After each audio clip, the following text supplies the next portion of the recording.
Welcome to the Stories Told podcast. This is episode 31, A Solid Story for a Visual Feast. This is the Stories Told podcast. Two authors talking about stories in movies, TV, and of course, books. I'm Michael Grayford. I write action-adventure stories in fantasy and sci-fi worlds, sometimes for younger readers and sometimes for adults.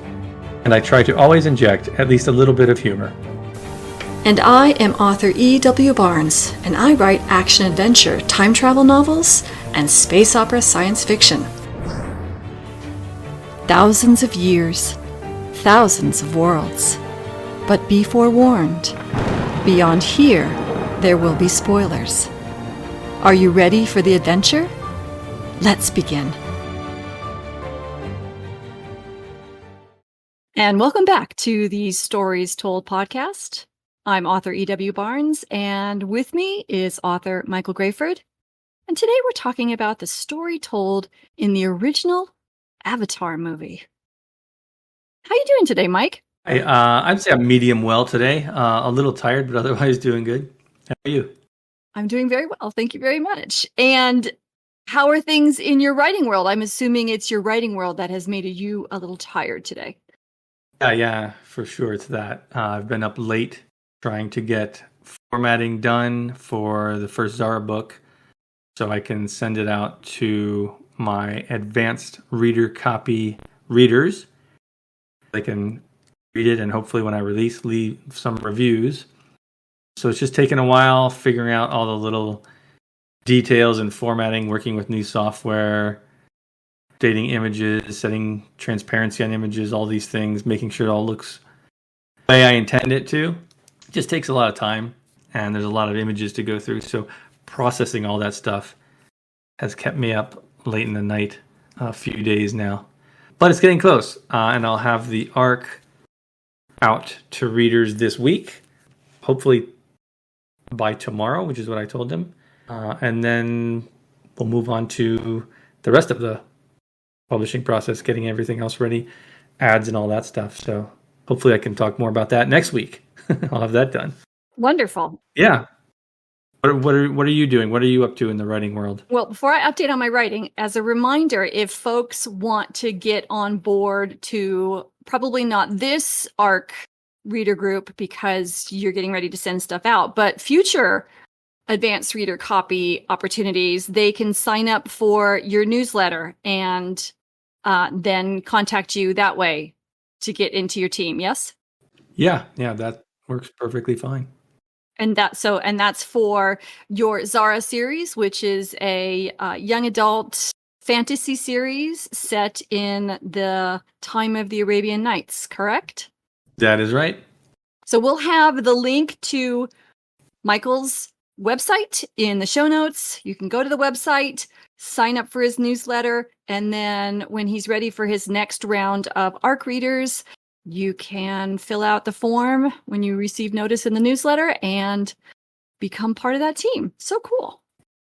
So in my writing world, just moving forward, writing, still working on Ecliptic, which is the second book in the Adventures of the Empyrean Guard series. I have edited another chapter for the second book in my Temporal Protection Core series, which is a time travel series. I'm hoping to have the audiobooks finished hopefully next week if everything goes well. Maybe the week after if I get slowed down in some ways, but fingers crossed I can get it done next week. And then, of course, I'll convert that to a long-form audiobook that will be able to be listened to on YouTube in its entire long form. And then I'll remove the chapters so that folks can listen to that at their convenience or listen all the way through, whatever they want. I think that's everything that's going on right now. Yeah, that'll be great. Your whole book up there. Yes, and then I move on to book 3, and then book 4. That's how it goes. And then the origin story. Excellent. And then I'll move into the Adventures of the Empyrean Guard, which is, of course, a science fiction, a nice, fun space adventure science fiction series. So, the audio book stuff is ongoing. What are your plans for audiobooks, by the way? Yeah, that's a good question. I mean, right now it's just sort of in the back of my mind. I don't have anything planned um, initially. There's too much other stuff on my plate right now to think about that, other than just it would be nice to have an audiobook at some point. I don't know. I mean, I've seen online from other people who've done the full production or even just hiring voice actors themselves. It sounds quite costly, if you're paying people. So, yeah, there maybe an interim system of using AI narration for a bit, just so that it's out there, and then going to the narration at some point. Yeah, I don't know. It's not something I have a specific plan for right now. Yeah. I actually discussed it with a friend who is a voice actor, and his comment was so phenomenal. He said, "I love audiobooks read by the author." And which is great. And it's also a little less expensive because I don't have to charge myself for my time and my production work. And you're absolutely correct. Audio book narrators, understandably and very reasonably, are expensive. There's a lot of time that goes into an audiobook and a lot of energy and focus and skill and expertise. And I believe that what's charged by professional narrators is very reasonable. It's also sometimes out of the reach of newer authors such as you and I. And I do think that there is a place for the AI narration, not to replace, but just a place. And as we've talked about before, for my books that are AI narrated, they're only available for free on YouTube. Right. Yeah, I think that's probably something I would consider as well. Yeah, just making it available as an option, because I know people do want, some people only listen to books now. Yeah. So it's nice to have that out there. I also like the idea of narrating it myself. I don't have a problem doing that. It would be another thing to learn. When I was making video games, I did some voice work, so I'm not completely unfamiliar with it. It is a lot of work, a lot of editing, a lot of technical audio work, making sure your levels are balanced and things like that across multiple days of recording. But for the Zara series, Zara, the female main character, it may not be best narrated by me. It might be better if, a female was narrating it. Yeah. For maybe some of my other books, it would make more sense for me to do it. I don't know. That's another thing I have to think about. Yes. And that thought can be put off to a future day. That's a problem for future Mike. Correct. So have you come across any interesting stories in books, movies, or television lately? I've mostly been just working on the writing stuff. Let me think. What have I been watching? I've been watching TV show What We Do in the Shadows, which is based off of a movie of the same name, which was created by Taika Waititi, who did the last two Thor movies. Yes. So it's it's humorous, same kind of vein. The story, I don't know if you know anything about it. It's a story. It's kind of like a documentary style, like The Office, but it's following this group of vampires around that live in this house together, and they're woefully out of touch with like the real world and what's going on around them. They're just like isolated in their little house all the time. It's a funny story. And then they made the TV. I think I actually like the TV show better than the movie. They've expanded it a bit. They have some great storylines in there. It's amusing. It's funny. It's definitely for an adult audience. But if that sounds like your thing, it's worth checking out. It's very like a silly, subtle humor sometimes, but it's entertaining. What have you been reading or watching? Primarily, the watching has been limited to episodes of Ahsoka as it comes on to Disney Plus. It's gotten better. I was actually a little worried after the first or second episode, where there were characters that perhaps they are known to those who, watch the Clone Wars, but I didn't know who they were, so I didn't have any investment in them. So when there was drama about them, I was like, yeah, okay, so. But maybe for people who are really familiar with the story, there was an investment, and so that drama was really legitimate. I wasn't connected, but I have become connected, and now I'm really enjoying what I'm seeing so far. And of course, still reading little bits in here and there of the Stormlight Archive. I'm really pushing this one, making it very slow. Yeah. Well, those are pretty sizable books, right? They are. You know, when I get the whole series, I could probably use them as a wall to block That's off great. another Yeah, you room. have the wall books. Yeah, I haven't started Ahsoka yet, but I'm guessing it probably carries over characters, obviously, from the Clone Wars, and maybe Rebels, which was another animated series, kind of continued off of Clone Wars, kind of a similar vein, and even Mandalorian, because the Mandalorian, they carried over characters from the Clone Wars as well. So maybe that's the same kind of thing. I know Dave Filoni is writing or running the show for Ahsoka, and he's the one who created Clone Wars and Rebels. So I wouldn't be surprised if he's just carrying those characters forward into that show. I will be interested in hearing your thoughts once you start watching it. Yeah, I'm looking forward to it. I don't really have expectations for it. I know a couple of my writer friends really loved the Ahsoka character from Clone Wars, which I also thought she was a really good character, but I wasn't as invested in her as some people. And a lot of people really like her character. So they're probably more invested in this series than me. So I'm just kind of coming to it, with little expectation. So I don't know how that will play out, but I'm curious to see how it goes. Are you ready to talk about Avatar? I think so. We'll see when we start talking about it, I guess.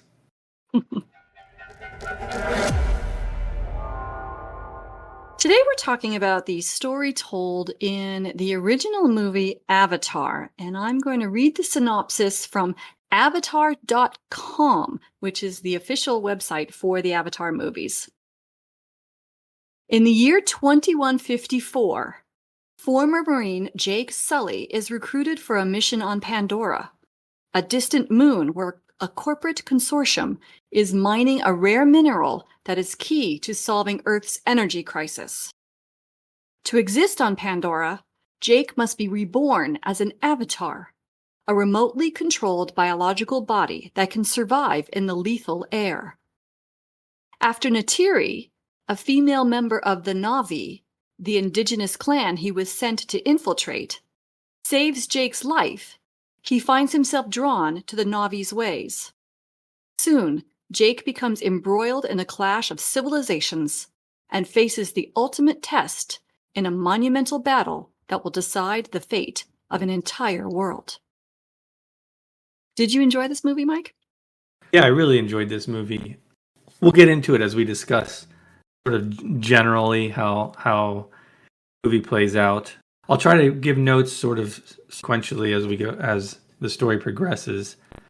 So starting off from the beginning, I think Cameron does a good job with main character as sort of the representative for the audience, right? He's a fish out of water character thrust into this situation that he was unprepared for. So we get to be introduced to this world through him because he's not familiar with it. And we get to be introduced to the technology through him because he's also not really familiar with it. So it gives the writer a way to ease the audience into the story and into the world and into, all the science and technological elements that are coming and how everything is set up. So if he had been like his brother, right? If we had taken the viewpoint of his brother, the scientist, that character would have already known everything. So it wouldn't have made sense to sort of explain that to the audience. Like, why is he talking about this like he doesn't know what's going on? But we don't get that character. We get his brother who doesn't know what's going on. So I think that worked pretty well, getting us into the world. Another thing, there's a trend in today's writing to thrust the reader or the viewer into action in the first chapter or two. right? It's like you have to start off explosively, especially if you're submitting to publishers, right, or to agents. This is what they want to see. Get us into the story right off the start. And what Avatar shows us is sometimes there's nothing wrong with easing you into the story, taking the time to warm you up to the universe and the characters, give us a chance to settle in before, the madness starts. And I think that's a good example, because sometimes there's this push where, even if you're using critique partners, or you're talking to other writers about your story early on, they're like, you got to start early. But that's not something you often get a complaint about from readers or viewers if you take your time to ease them into it, and if it's done well. I think that still works. So anyway, that was just something I noted with the beginning of the story, because it does take some time to get us into, sort of the action of the story. Not that it isn't setting up stuff, right? From early on, we're constantly learning. We're seeing the conflict set up early without having to be in the conflict. For just when he gets to the planet, right? When he first arrives on Pandora and he's rolling in his wheelchair there, you see this big truck going by and there's arrows stuck in the truck's tires, right? There's a story there. Nothing is said, but from the viewer, you're like, well, that's weird. So you're already getting a hint of the conflict that they're setting up in the story. So I think he does things like that really well, just creating story elements without hammering you over the head with them. So I thought that was really good. And I like, from a science fiction aspect, I like how they can't simply breathe on Pandora. So many times you see in sci-fi, they go to another planet and they're just walking around. Everything's fine. It must have the same exact atmosphere as Earth, right? That's almost impossible. So it's nice to see that they didn't just do that here. They kept us in that world of, hey, this is a somewhat realistic place. So I like that. I appreciated all that kind of attention to detail. And then he sets up the conflict early in the first act, right? It's money, with the unobtainium, right? We need this. Like the people on the planet, right? Forget about what unobtainium is used for. For the people who are there, it's about getting money to satisfy, the corporate shareholders, essentially, right? They want profit. So it's money versus the indigenous people on this planet. That's set up very early on. Again, without having to thrust us into the conflict yet. It makes it very clear what's going on. So I like that. Super clear what's happening. And then there's a lot of cool little sequences. I'm not going to go through all of it, but just things like the dragon taming sequence. That was just so much fun. They allude to it, and then there's this build up to it as they're climbing up to where they have to, he has to get on this dragon. And then we see him struggle with it, and he fails, and he comes back, and he grabs onto it again, and then we get to see him fly for the first time, and we're there with him in that moment. Like, that whole sequence was great. And there's a number of sequences like that. I thought, sort of jumping forward in the story, the horror of the destruction of their great tree was really well done. He built up to that really well, and you get to see how important that particular place was to them. It's like it's their home, and just the callousness with which it's destroyed, it really stirs up your emotion during that scene. So I thought that was good. I think, without going into more specific details, I think for me, the general thing is he does such a good job with the world building in this story. Like I said before, all the details, but the whole interconnected ecosystem I thought was a really cool idea. He uses that world building to bring us into the world, into the minds of the characters, right? We see how much they care for their environment, for each other, for the animals, right from the very early on in the story. And therefore, when catastrophe happens, we feel it. We're there with them, and it's a horrific thing. And I think he just sets that up so well. And it's this lush world. It's very beautiful, obviously. And it's almost like a fantasy world, right? In terms of the geography and the floating mountains and things like that. So he kind of has this Star Wars-y fantasy sci-fi thing happening. And I think it works really well. It really lures you in by presenting the characters' lives. And we get to experience that life along with them in their environment. And over the time that you spend with them, you really care about these characters, or I shouldn't say you. I I really care about these characters, but I think from a writing perspective, he does that well. I also think he developed the romance really well. It felt very natural. It wasn't just, oh, she's beautiful. Oh, he's beautiful. Let's get together. I mean, it's sad that a lot of stories do that, but they develop a relationship because they experience things together. They learn together and they learn about each other. They push each other. And it's not just because they're attracted to each other and that's it. I thought he did that really, really well. And then I could talk more about that, but as a final note, I thought the end where he has basically the whole planet's ecosystem, at least the local ecosystem, coming to fight against the military that was attacking them, that was just so satisfying for me. Again, and I don't think that would have been possible without setting us in the universe, without doing such careful world building and having the characters interact with their world so much. I think it all tied together to make the moments like that really pay off. All right, I've talked enough. It's your turn. Did you like this? Did you like this movie? Did you like the story? And if so, what elements did you like? This movie is very much a story of its visual medium. I'm not sure that this story would be as successful if it wasn't a movie. And I've always very much enjoyed this movie. When I first saw it, of course, I was awed, just as so many others were, by the extraordinary visuals of the movie, such that I didn't actually notice the story structure itself, just kept going with the visuals and the music. And, it's funny, you talk about the opening where it starts slowly.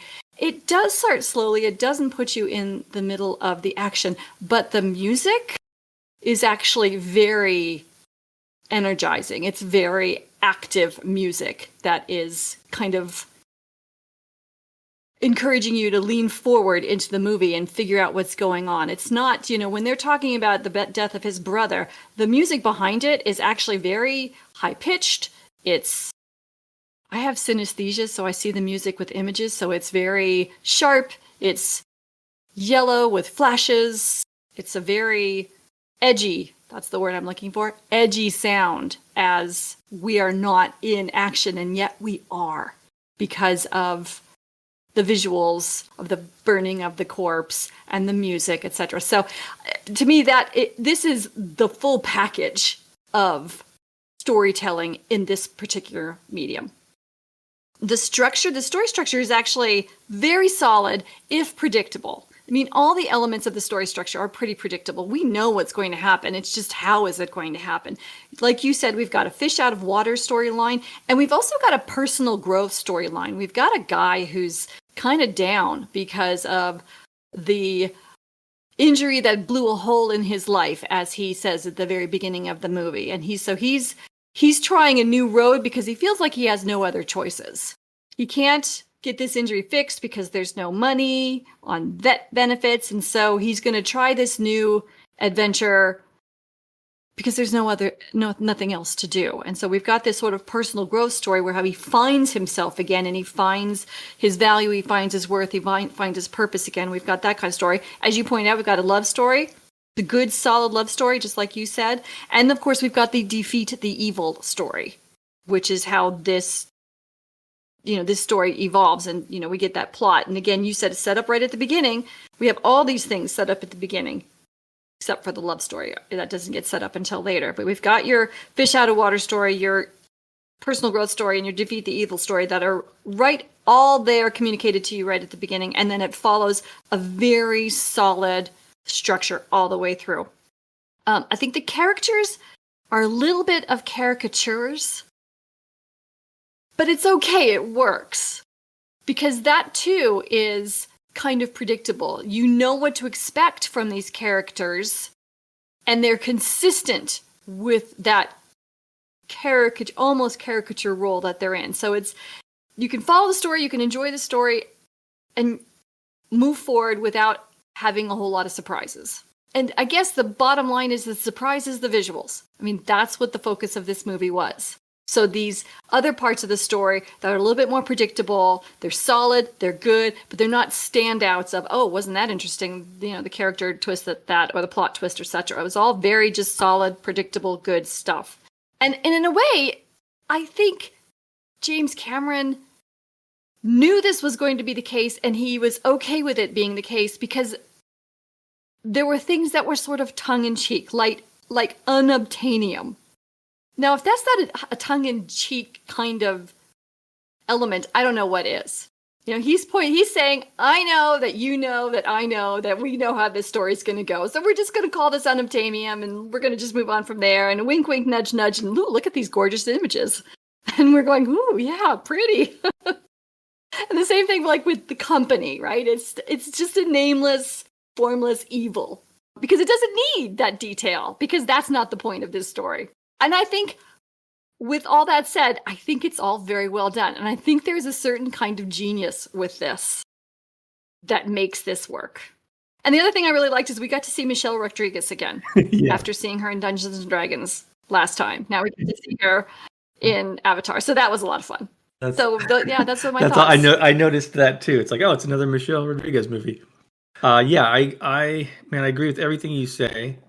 I've heard people complain about this story and how it's derivative and like this other movie and like that other movie, how it's predictable, how it's a simple storyline. And yeah, I mean, all those things may be true, but at the same time, really discounting where this movie shines.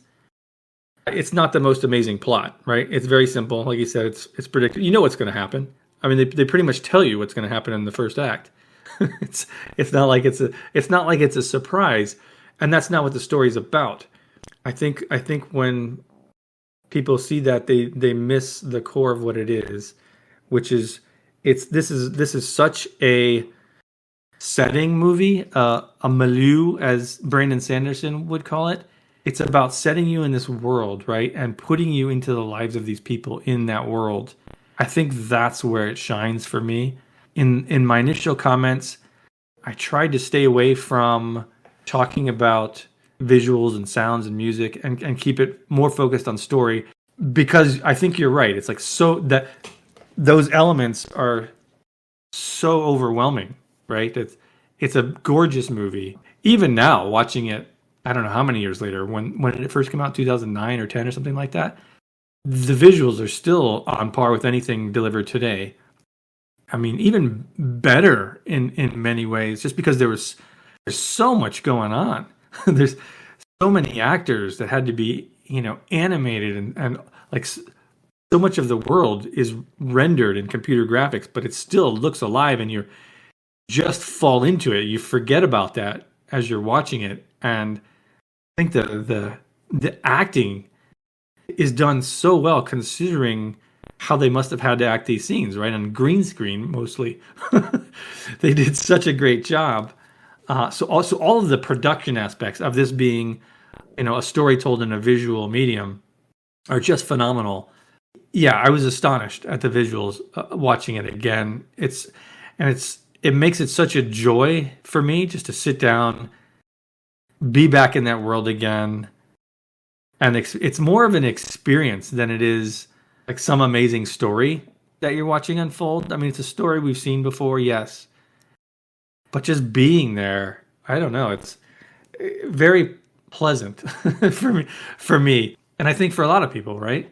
So I agree with what you said. I think the visuals and the sound and all that stuff work really well and are of paramount importance to the success of this movie. I think I would agree with that. I didn't mention the character growth story or the sort of plot lines that were there, but you're right.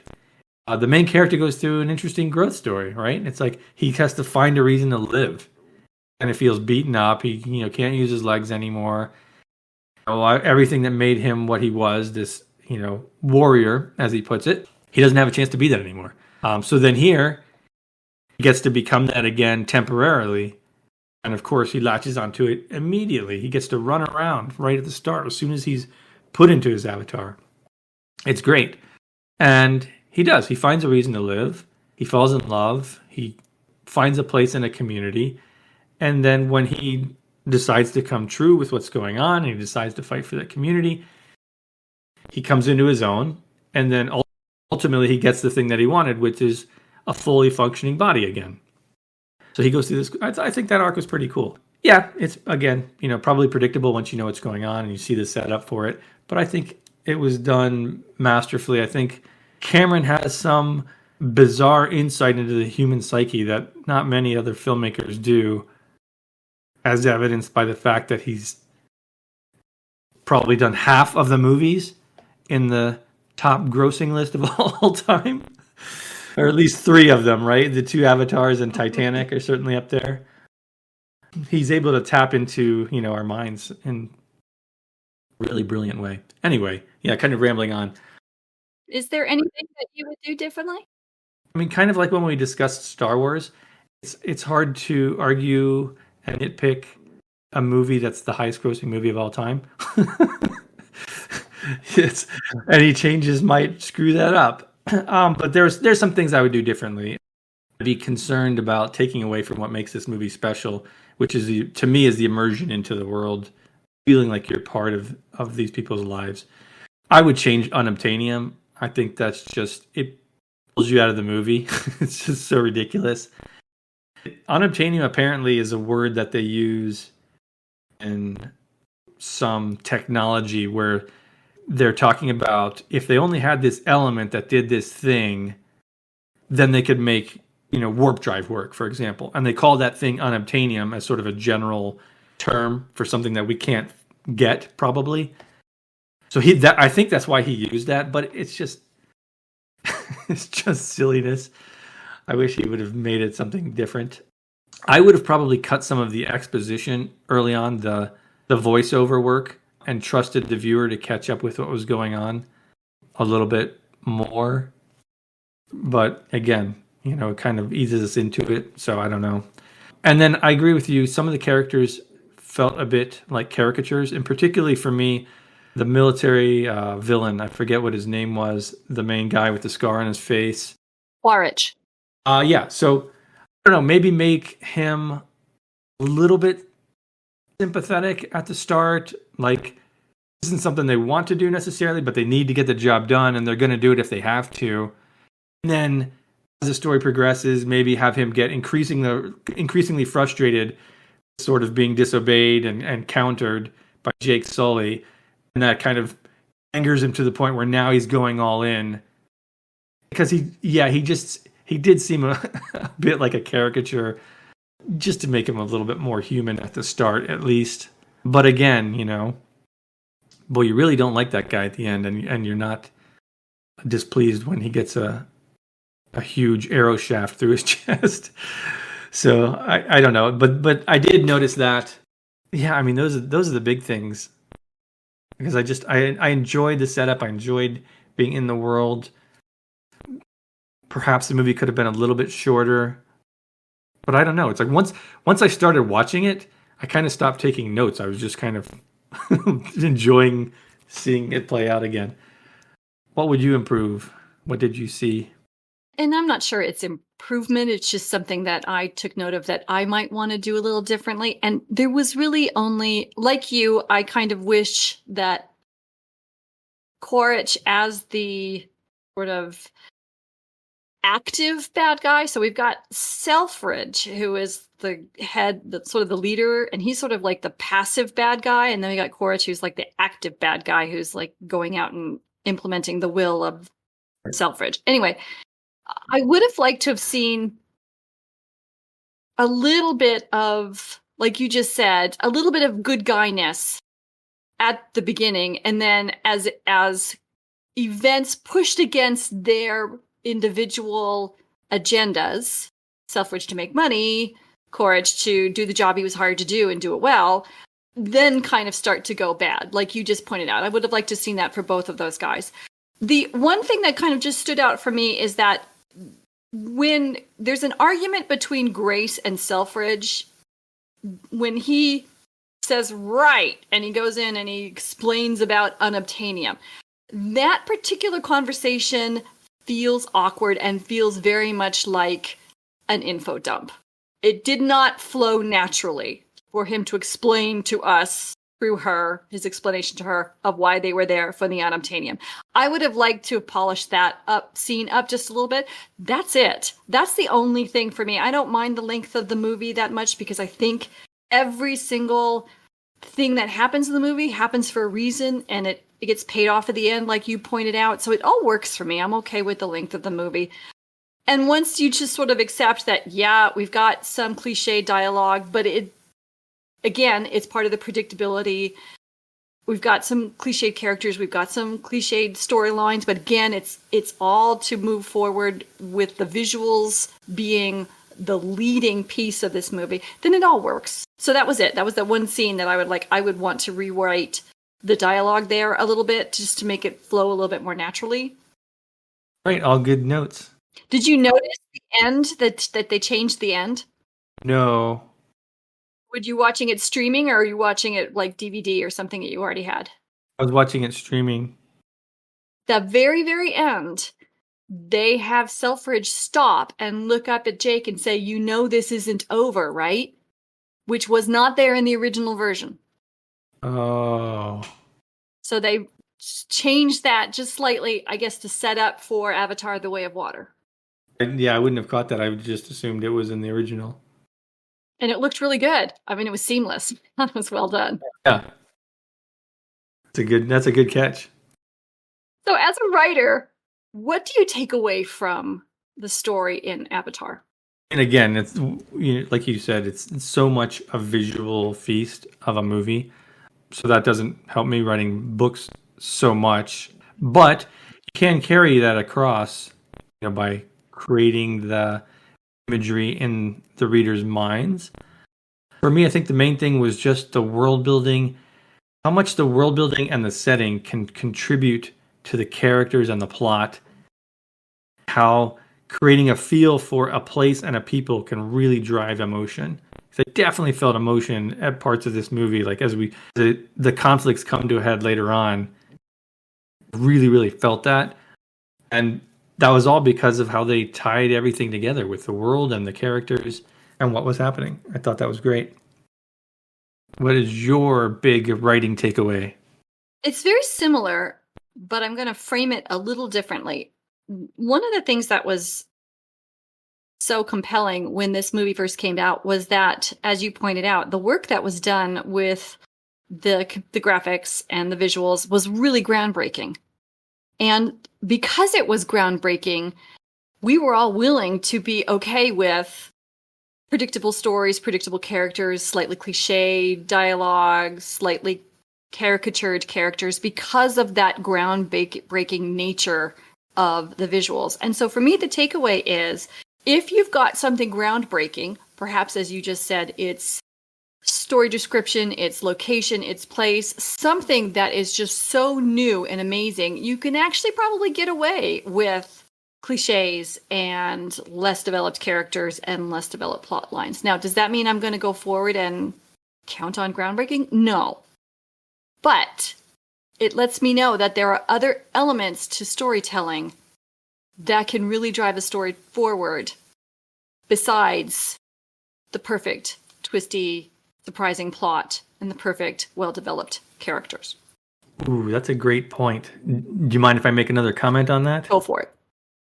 This is something that I often mention in reading groups, critique groups, when you read books on writing where they have advice, right? Or they set up a story structure, or they talk about character development, how you need to do this, you need to do that, you need to do this other thing. Don't do this, don't do that, right? And all these things are sort of guidelines. You can absolutely break every single writing rule you want as long as the story is compelling to the reader. That's all that matters. It doesn't matter if you have cliche characters if the story is compelling and people want to read it again and again. It doesn't matter if you don't follow the right story structure. Like, none of that stuff matters if your story is compelling. Now, that's not to say just ignore all those things and write what you want to write and hope it works out. It's good to know structure. It's good to have, be thinking about plot twists and new elements. And it's good to be thinking about how your character progresses. All that stuff is good, but they're more like guidelines. And in any major successful story, whether it's a movie, a book, or whatever, none of those do everything right, right? Right being like, the rules or the guidelines or what people think is a elite tier level. None of them. If you look at the first Harry Potter book, it breaks so many rules, right? It's like, they'll say like, Harry was very, very sad, right? It's like these really simple languages, overuse of adverbs, whatever. She breaks a ton of rules in there, but the story works. And that's, at the end of the day, all that matters. And I think that's what you just pointed out. As long as you can create something compelling, you can fudge on some of the other elements and put maybe some less attention on those things. Anyway, that was a little long-winded rant there. Sorry. But it was an excellent rant. Very well said. Thank you for joining us as we talked about the story told in Avatar. A big thank you to our Patreon supporters. We're so grateful for your support and encouragement. The Stories Told podcast is available on multiple podcast platforms, and we thank you for liking and subscribing or following, depending on where you're listening. It may not be a big deal to you, but it means a lot to us. You can find Michael Grayford at michaelgrayford.com and E.W. Barnes at a1000years.com, and those links are in the show notes. Join us next time as we discuss the story told in Avatar: The Way of Water. Thank you, Mike. This was a lot of fun. Yes, thank you. Good. It was good to watch this movie again. Thanks. And we'll see you next time on the Stories Told podcast.